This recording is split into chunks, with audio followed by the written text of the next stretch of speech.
As you continue your chess journey, the starting position in front of us is going to be very familiar to you. But how often do you think about the board without any pieces? When you take a look at a blank chessboard, what comes to mind for you? Do you consider it a canvas with unlimited potential, the beauty just waiting to be discovered? Or perhaps you see 64 squares, 32 light and 32 dark. It's very important to become familiar with the chessboard. Specifically, the chessboard looks flat, and all the squares appear the same, but not all squares are created equally. Consider the center squares E4, D4, D5, and E5. These squares are the chess mountain, the highest point on the chessboard. You want to make sure you have your fair share of the chess mountain, or inner center, and the best way to do that is planting flags, or pawns, in the center of the board. You're claiming E4 as your territory on the mountain. Black will often play E5, doing the same thing. The squares surrounding the chess mountain, or inner center, is what we call the outer center. You can consider the outer center as the chess hill, not as high as the chess mountain, but still elevated above all the other squares. When we think about developing our pieces, think about the chess mountain and hill, or inner center and outer center. We want to develop our forces to help control these critical squares. Now that we have a general idea of where we want to place our pieces, let's return White's pieces to the starting squares. Let's pretend for a moment that we can only move 2 pawns and the rest of our pieces only once. Where would you develop your forces? Thinking about the chess mountain, or inner center, we don't have to hesitate to play E4 and D4. Knights love to jump into the outer center and help control the key central squares with knight F3 and knight C3. Bishops love open diagonals, so bishop C4 and bishop F4 are natural squares for these pieces. Take a look at all of the squares these bishops control in enemy territory. Castling has a very important role in our development. For this exercise, let's consider castling as the king move. White's king wisely evacuates the center and now has 3 loyal pawns protecting it. Castling also allows us to bring our rook into the action, especially helping control the center, with a move like rook E1. Now we only have our queen and rook on A1 to move. White's queen can be well placed on E2 or D2. Let's move the queen to D2. Now White's rooks are connected, and White's queen backs up the dark squared bishop, supercharging that diagonal. Finally, we would complete our development with rook A to D1. Notice our 2 central pawns, knights, and bishops are all in the inner and outer center. White's major pieces, the queen and 2 rooks, help support the center, so in the future, White can start advancing pawns up the board. Of course, this is only a dream scenario, and our opponent certainly has something to say about this.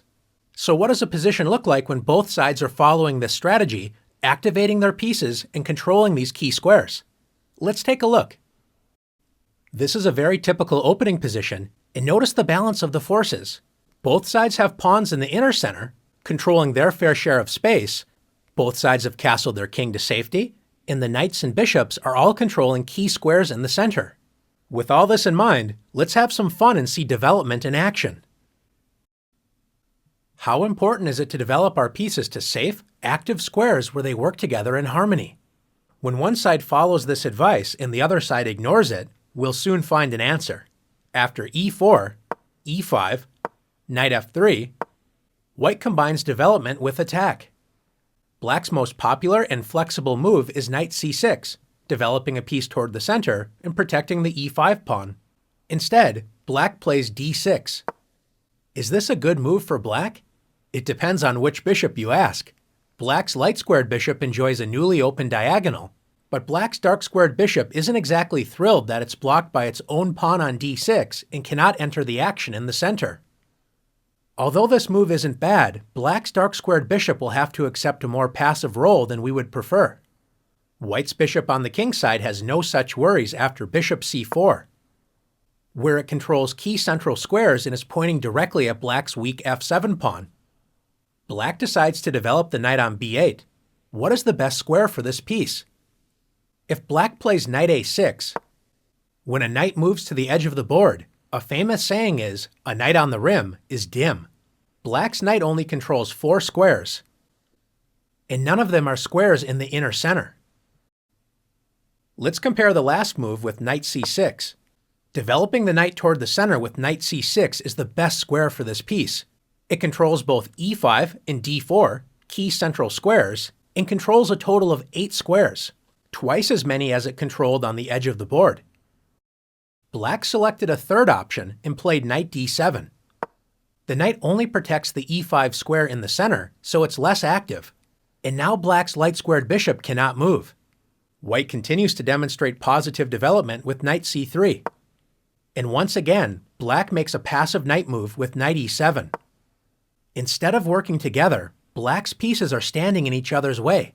Notice that both of Black's bishops cannot move, which means the knights would have to move again in order to free the natural diagonals for the bishops, wasting more time. Time is not on Black's side, and White punishes Black's poor development immediately with knight g5. Notice how White's pieces are working together. The knight on g5 joins the light-squared bishop in attacking the weak f7 pawn. White's knight on c3 and pawn on e4 join the light-squared bishop in protecting the key d5 square, which means if Black plays the best move in a bad position, d5, White can simply capture the pawn and win material. Instead of blocking this dangerous diagonal with d5, Black decides to play f6, turning the position from bad to completely losing. What would you play as White? You may notice that the queen on d8 is trapped, so you could actually win this piece with knight e6 or knight f7. But is there an even stronger move to play? If you found bishop f7, checkmate. Great job. The king cannot capture the bishop as it's protected by the knight on g5. Black's pieces smother its own king, so it's game over.